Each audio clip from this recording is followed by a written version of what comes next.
And welcome students to Sana sign tutorial. आज हम पढ़ने वाले हैं direction cosine of a vector के बारे में। ठीक है, तो जैसे कि नाम में उसने सजेस्ट कर दिया हमें कि भाई हम पढ़ेंगे डायरेक्शन और कोसाइन किसके ना वेक्टर के बारे में पढ़ेंगे। ठीक है भाई, एक वेक्टर जिस पे डायरेक्ट में जा रहा है हम उसे कह रहे हैं उसका डायरेक्शन।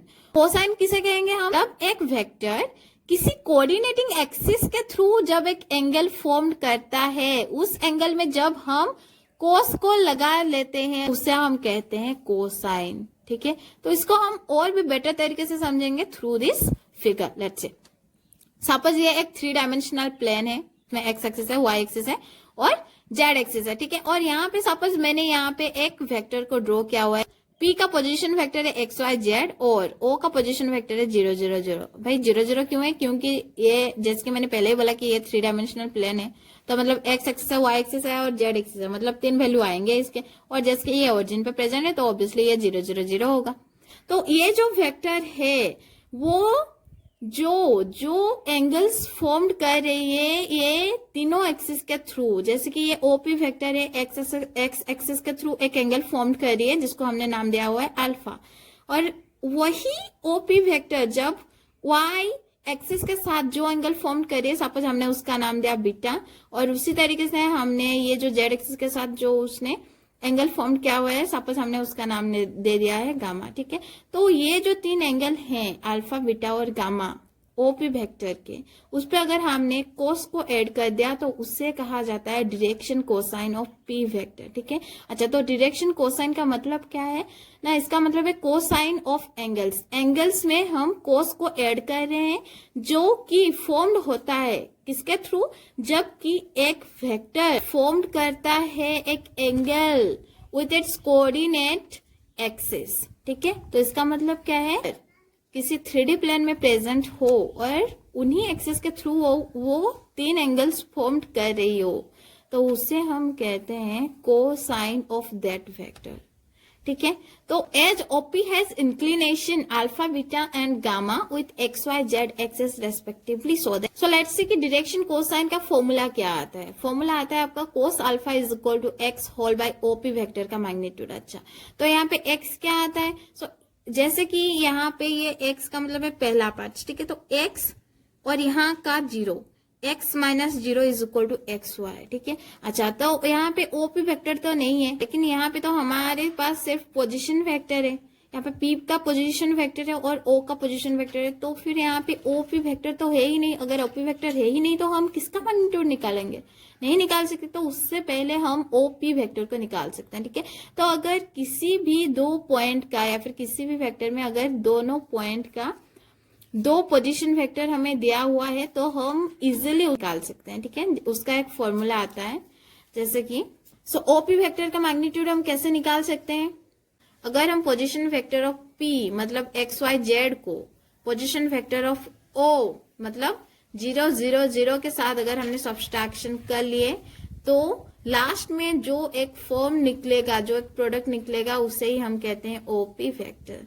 ठीक है, तो यहाँ पे हम ओपी वेक्टर का मैग्नीट्यूड इजिली हम निकाल सकते हैं। अगर आपने वेक्टर का इंट्रोडक्शन पार्ट अगर आपने देखा हुआ है तो ऑब्वियसली आपको मैग्नीट्यूड का फॉर्मूला याद रहेगा। अगर आपने नहीं देखा है तो आप वहां से आप मैग्नीट्यूड का फॉर्मूला क्लिक कर सकते हैं। ठीक है, अच्छा आप कोस बीटा भी निकाल सकते हैं और कोस गामा भी निकाल सकते हैं। ठीक है, तो ये तो हो गया भाई कि हम डायरेक्शन निकाल लिया। अब उसे लिखना कैसे है? उसको लिखने का तरीका सिर्फ यही है। Direction of OP vector can be mention as, can be written like this. ठीक है, so x whole by OP vector का magnitude comma y whole by OP vector का magnitude comma z whole by OP vector का magnitude, और ये दोनों एक bracket के थ्रू ऐसे कवर रहेंगे। ठीक है, तो इन्हें हम इसी वे में लिख सकते हैं। ठीक है, अब यहाँ पे और एक सवाल आएगा कि ये तो हमने निकाल लिया डायरेक्शन कोसाइन। अगर हमें किसी ने पूछ लिया भाई कि ये जो तुमने निकाला ओपी वेक्टर उसका स्केलर कंपोनेंट्स कौन कौन है, तो ये बहुत इजी है। अगर हमने डायरेक्शन कोसाइन निकाल लिया है तो स्केलर कंपोनेंट्स निकालना और भी इजी हो सकता है हमारे लिए। कैसे? Let's see. ठीक है, सो स्केलर कंपोनेंट्स निकालने का तरीका है कि ओपी वेक्टर का जो हमने डायरेक्शन कोसाइन निकाला हुआ है उसका न्यूमेरेटर पार्ट्स को हमें पहचानना पड़ेगा। न्यूमरेटर पार्ट्स क्या होता है, ये जो फ्रैक्शन होता है ना, जो एक फ्रैक्शन होता है उसका जो अपर वाले पार्ट्स होते हैं उससे हम कहते हैं न्यूमरेटर। ठीक है, सो ये वाले पार्ट्स होते हैं आपके न्यूमरेटर। यही न्यूमरेटर होते हैं किसी भी वेक्टर के स्केलर कंपोनेंट्स। ठीक है, सो ये हो गया हमारा direction cosine. So I just hope कि आपका जो डायरेक्शन कोसाइन के बारे में जितने भी फंडामेंटल बेसिक चीजें थी वो आपको आई है, और अगर नहीं भी आई है तो हम इसे और भी थोड़ी सी इजीली प्रोसेस में समझेंगे थ्रू एन एग्जाम्पल जैसे कि यहाँ पे एक क्वेश्चन दिया हुआ है, if position vectors of two given points A and B are this and this respectively, then find out the magnitude and the direction of every vector। ठीक है, तो यहाँ पे क्वेश्चन पे दे दिया है, जैसे कि जो पहला वाला फिगर था ये वाला। ठीक है, सो इस वाले फिगर पे क्या था कि यहाँ पे P का पोजीशन वेक्टर दिया हुआ है और O का पोजीशन वेक्टर दिया हुआ है। ठीक उसी तरीके से यहाँ पे भी इस क्वेश्चन में भी आपका ए का पोजीशन वेक्टर दिया हुआ है और पी का भी पोजीशन वेक्टर ऑब्वियसली दिया हुआ है।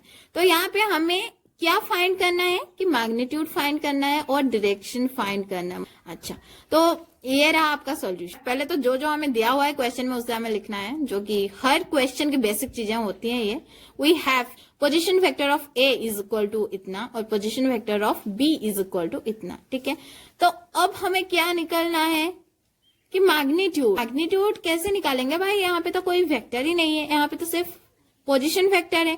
तो अब हम कैसे एक वेक्टर निकाल सकते हैं, फंडा मैंने पहले से ही बता रखा है। यहाँ पे अगर हमें दो पोजीशन वेक्टर दिया हुआ है तो हम कैसे एक वेक्टर निकाल सकते हैं, मैंने ये पहले ही बता दिया है।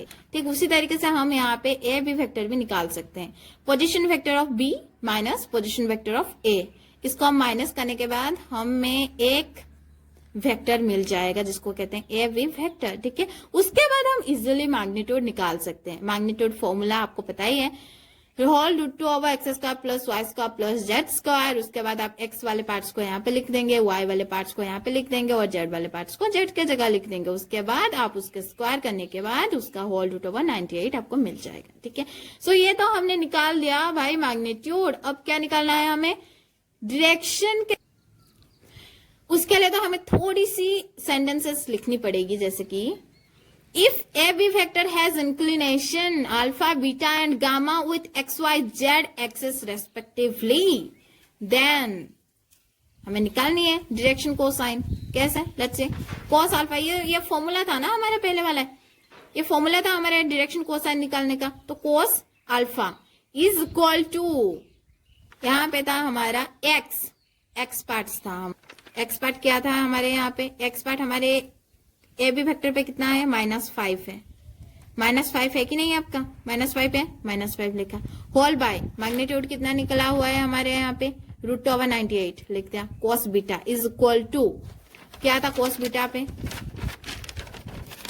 कॉस बीटा पे क्या था, y whole by OP vector का मैग्नीट्यूड था। ठीक है, तो y यहाँ पे क्या है, इस वेक्टर पे y वाला कौन सा पार्ट है, -8 लिख लिए, होल बाय इसका तो मैग्नीट्यूड 98 का होल रूट ओवर है। उस तरीके से cos gamma is equal to 3 whole by root over 98। ठीक है, तो उसको हम लिखेंगे कैसे, thus direction cosine of every vector are, bracket के थ्रू हमें लिख देना है। सो ये निकल गया हमारा डायरेक्शन कोसाइन और इसको हमने लिख भी लिया। ठीक है, अब चलते हैं उसके नेक्स्ट पार्ट में क्या था कि इसका स्केलर कंपोनेंट्स क्या हो सकता है। डायरेक्शन कोसाइन के सिर्फ न्यूमरेटर वाले पार्ट्स को ही हम कह सकते हैं स्केलर कंपोनेंट्स। ठीक है, और यहाँ पे है न्यूमरेटर का पार्ट्स में -5, -8 और 3।